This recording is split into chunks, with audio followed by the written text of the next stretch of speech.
আসসালামু আলাইকুম। জি, আসসালামু আলাইকুম। শুনতে পাচ্ছেন? জি, ওয়ালাইকুম সালাম। শুনতে পাচ্ছি। বলুন প্লিজ। জি। তো আমি অ্যাসাইলাম বিষয়ে আরকি কিছু প্রশ্ন ছিল আমার। জি, বলুন প্লিজ। জি, আমি অ্যাসাইলাম আরকি করতে যাচ্ছি সামনে। তো আমার পাসপোর্ট আরকি আমার কাছে নেই। কিন্তু পাসপোর্টে আমার ফটোকপি যেটা ওইটা আছে। মানে স্ক্রিন কপি যেটা বলে আরকি। তো ওইটা কি আমি আইডেন্টিফাই হিসেবে দিতে পারবো? ইন্টারভিউতে তো মানে আমাকে কি প্রুফ দেওয়া লাগবে যে ডকুমেন্ট বা এটা তো আমাকে মেইন ইন্টারভিউতেও আমি দিতে পারবো চাইলে আমার। আপনি কি স্ক্রিনিং ইন্টারভিউতে যাচ্ছেন তো, তাই না? জি। তাহলে আপনার প্রশ্ন শেষ। আমি উত্তর দিব? জি, দেন। ওকে। ১ম এ আসছে যে আপনি অ্যাসাইলাম সিক করতে যাচ্ছেন। অ্যাসাইলাম সম্পর্কে একটু আপনারে হাইলাইট করি। অনেকে অ্যা ইদানিংকালে আমার কাছে আসছে, দেখা যাচ্ছে তাদেরকে অ্যাপিল রাইটই দেওয়া হয় নাই।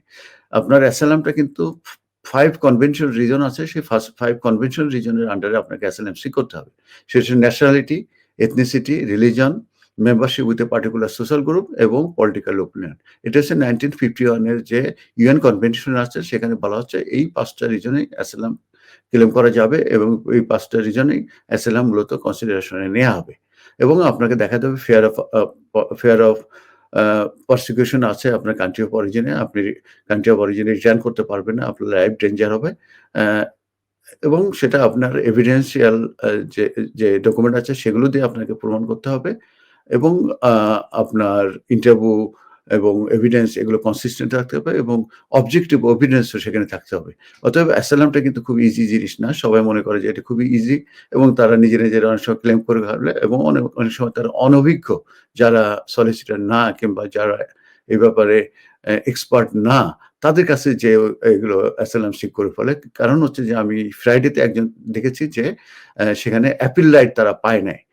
তার মানে কি যে তাদেরকে ঠিকমতো গাইডেন্স দেয়া হয়নি কিংবা তাদের কেসটা সেভাবে হয়তো প্রেজেন্ট করা হয়নি। যে কারণে তার আল্টিমেটলি অ্যাপিল রাইট এ তার 3C মূলত আর থাকছে না। তো আপনি যেটা বলছেন যে যখন অ্যাসাইলাম সিক করতে যাবেন তখন আপনাকে একটা অ্যাপয়েন্টমেন্ট নিতে হবে নাম্বার 1। নাম্বার 2 হচ্ছে যে আপনার পাসপোর্ট নিয়ে যেতে হবে। নাম্বার 3 হচ্ছে আপনার প্রুফ অফ অ্যাড্রেস আপনাকে নিয়ে যেতে হবে। এবং যদি আপনি আপনার ডিপেন্ডেন্ট থাকে তাদেরকে সঙ্গে নিয়ে যেতে হবে। এগুলো সাধারণত ইন পারসন যেয়ে আপনাকে অ্যাসাইলাম সিক করতে হবে। আর সেখানে পাসপোর্টের ব্যাপারটা হচ্ছে যে যদি ওরা পাসপোর্ট চায়, কিন্তু যদি মনে করেন যে আপনার পাসপোর্টটা মিসপ্লেসড হয়ে গেছে কিংবা হারিয়ে গেছে, সেক্ষেত্রে আপনাকে ওখানে তাদেরকে এক্সপ্লেইন করতে হবে যে কেন আপনার পাসপোর্ট আপনার সঙ্গে নাই। তবে আপনি যদি তাদেরকে আপনার যেটা সত্য সেটাই বলবেন। আপনি যদি হারিয়ে ফেলেন, হারিয়ে ফেলার কথা বলবেন, মিসপ্লেসড হলে মিসপ্লেসড এর কথা বলবেন এবং সেক্ষেত্রে যে আমি দেখেছি যে পাসপোর্ট নাই বলে আপনার অ্যাসাইলাম এ কোনো রকম সমস্যা হয় না। তারা কিন্তু ফটোকপি দিয়েও আপনার অ্যাসাইলাম কিন্তু অ্যাকসেপ্ট করতে পারবে এবং অ্যাকসেপ্ট করে থাকে। অতএব আপনার যেটা হবে সেটা বলবেন, কিন্তু আপনার কিন্তু এক্সপ্লেনেশন লাগতে পারে। আবার যদি হারিয়ে যায় সেক্ষেত্রে আপনি পুলিশের যে রেফারেন্স সেটাও আপনি রাখতে পারেন। যাতে করে তারা বললে যে আমি হারিয়ে গেছে, আমার পুলিশ রেফারেন্স আছে 911 এ ফোন দিয়ে আপনি এই রেফারেন্স নাম্বার দিতে পারেন।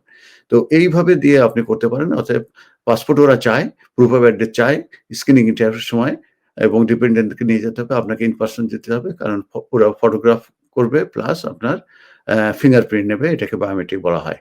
আর পাসপোর্ট ওরা চাইলে তখন আপনার যেটা যদি না থাকে আপনি যেটা সত্য কথাই বলবেন। আশা করি আপনার প্রশ্নের উত্তর পেয়েছেন। আপনাকে অসংখ্য ধন্যবাদ। MQ Hasan solicitors helping people through the laws. আমাদের রয়েছে দক্ষ ও অভিজ্ঞ লয়ার টিম যাদেরকে আপনি নিশ্চিন্ত মনে বিশ্বাস ও নির্ভর করতে পারেন for quality of work and excellent client care. MQ Hasan solicitors managed and supervised by renowned and experience solicitor Mohammad Kamrul Hasan. Immigration, asylum, human rights, divorce and these সহ সকল ধরনের আইনি বিষয়ে সঠিক নির্দেশনা নিতে আজই যোগাযোগ করুন MQ Hasan solicitors, 37 new road, London E1 1HE।